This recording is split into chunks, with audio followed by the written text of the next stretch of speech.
Here is something that should bother you more than it probably does. The average American household has access to more personal finance content than any generation in history. Budgeting apps, savings calculators, YouTube channels, podcasts, articles. More financial education than your grandparents could have imagined available for free on a device in your pocket. And the average American household saves 4.6% of their income. Not 15%, not 10%, 4.6%. Against a backdrop of unlimited free financial education, the savings rate has been declining for decades.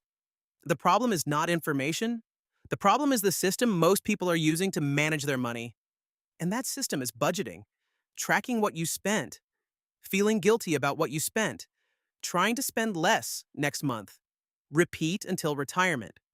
Budgeting is a rearview mirror. It tells you what already happened. Wealthy people don't use the rearview mirror as a navigation tool. They use a formula, a forward-facing allocation system that decides where every dollar goes before it has a chance to become a spending decision. My name is Dave, and I love helping people replace systems that feel responsible, but don't work with ones that actually build something. Today, we're going through the 15-65-20 formula. What it is, why it works when budgeting doesn't, what it produces across every income level, and why the order of those three numbers is the most important part of the entire thing. Let's start with what the formula actually is before we get into the mechanics. 15% of every dollar you earn goes to wealth building the moment it arrives. Before bills, before groceries, before anything optional. 15% off the top, automated, gone before your brain registers it as available. 65% covers your actual cost of living. Housing, food, transportation, utilities, healthcare, insurance. Everything required to maintain your life at its current standard. If your cost of living exceeds 65% of your income, the formula is telling you something important about the relationship between your lifestyle and your earnings. 20% is your intentional flex allocation, debt elimination beyond minimums, short-term savings goals, discretionary spending on things that genuinely matter to you, the buffer that makes the other two categories sustainable rather than suffocating. 15, 65, 20. In that exact order. And the order is everything. Here's why the order matters more than the percentages themselves. Every budgeting system you've ever encountered works in the same sequence. Earn income, pay fixed expenses, spend on variables, save whatever remains. The fatal flaw is in that last step. Save whatever remains, because whatever remains is almost always nothing. Not because the income is insufficient, because human psychology is extraordinarily good at expanding spending to fill available income. Give a person $500 of discretionary room in their budget, and by the end of the month, $500 has been spent. It wasn't irresponsible spending. It was just spending. Gradual, invisible, entirely normal. The 15-65-20 formula inverts the sequence entirely. Wealth building is not what happens with what's left. It's the first thing that happens. Before the bills, before the groceries, before any spending decision exists. This matters because of something behavioral economists call present bias. The human brain systematically overvalues the present relative to the future. A dollar available today feels more valuable than a dollar available in 30 years, even when the math says the future dollar is worth exponentially more.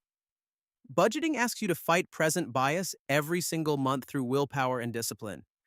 The 15-65-20 formula removes the fight entirely by making the future allocation automatic and invisible before present bias has anything to work with. You cannot spend money your brain never registered as available. That is the entire mechanism. And it is more powerful than any amount of budgeting discipline. Now let's run the formula across the income spectrum so you can see what it actually produces. At $40,000 annual income, take home after taxes is roughly $32,000 or about $2,667 a month. 15% of gross, $500 a month to wealth building. 65% of gross, $2,167 a month for cost of living. 20% of gross, $667 a month for intentional flex. $500 a month invested from age 25 at 8% annual returns produces $1.74 million by age 65. on a $40,000 salary, without a raise, without a promotion, without any additional contribution increase. Just the formula applied consistently for 40 years. At $65,000 annual income, take home is roughly $49,000 or about $4,083 a month. 15% of gross, $812 a month to wealth building. 65% of gross, $3,521 a month for cost of living.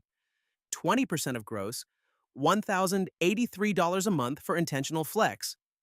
$812 a month from age 30 at 8% produces $2.44 million by age 65. At $100,000 annual income, take home is roughly $72,000 or about $6,000 a month.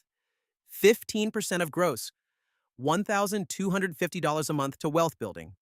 65% of gross, $5,417 a month for cost of living. 20% of gross, $1,667 a month for intentional flex. $1,250 a month from age 35 at 8% produces $2.18 million by age 65. The number that should stop you cold is the $40,000 example. A person earning $40,000 a year, applying the formula consistently for 40 years, retires with more wealth than most people earning twice that income who never used a system. The formula doesn't care about the income. It cares about the percentage, and the percentage compounds regardless of the starting number. Let's talk about the 65% cost of living bucket, because this is where most people discover the formula is telling them something they didn't want to hear. If you earn $80,000 a year, the 65% allocation gives you $52,000 for annual cost of living. That's $4,333 a month for everything: housing, food, transportation, utilities, healthcare, all of it. In a mid-cost American city, $4,333 a month is workable. In San Francisco, New York, or Boston, it is not. And this is the formula's most important diagnostic function. It tells you whether your current cost of living is compatible with building wealth at the rate the math requires. If your actual cost of living exceeds 65% of your gross income, you have two levers: reduce the cost of living or increase the income. The formula doesn't tell you which one. It tells you that the gap between them is currently being funded by the 15% that should be building your future. This is not a judgment, it's arithmetic. The wealthy don't maintain a cost of living that consumes more than 65% of their income, not because they're disciplined, but because they understand that the 65% bucket is the one that has to flex. Not the 15% bucket. The wealth building allocation is fixed. The lifestyle allocation adjusts around it. That is the fundamental inversion that separates people who build wealth from people who earn well and have nothing to show for it. Now let's talk about the 20% intentional flex bucket, because this is the one that makes the formula sustainable rather than punishing. Every rigid financial system fails for the same reason. It leaves no room for being human, no room for the thing you actually want, no room for the unexpected, no room for the moments where spending money is the right decision. The 20% flex allocation exists specifically to prevent the formula from becoming a constraint you eventually rebel against. Within that 20% lives everything optional and intentional: high-interest debt elimination beyond minimums, the vacation you've been planning, the furniture upgrade, the irregular expense that doesn't fit neatly anywhere else, the months where life costs more than it should. The critical rule governing the flex bucket is that it cannot borrow from the 15%. Under any circumstances. The flex bucket absorbs the variance of a real human life, so the wealth building allocation never has to. This is what makes the 20% bucket structurally different from the savings bucket in a traditional budget. In a traditional budget, savings is what's left. Here, the flex allocation is explicitly defined and bounded. You have exactly 20% for everything intentional and discretionary, not more.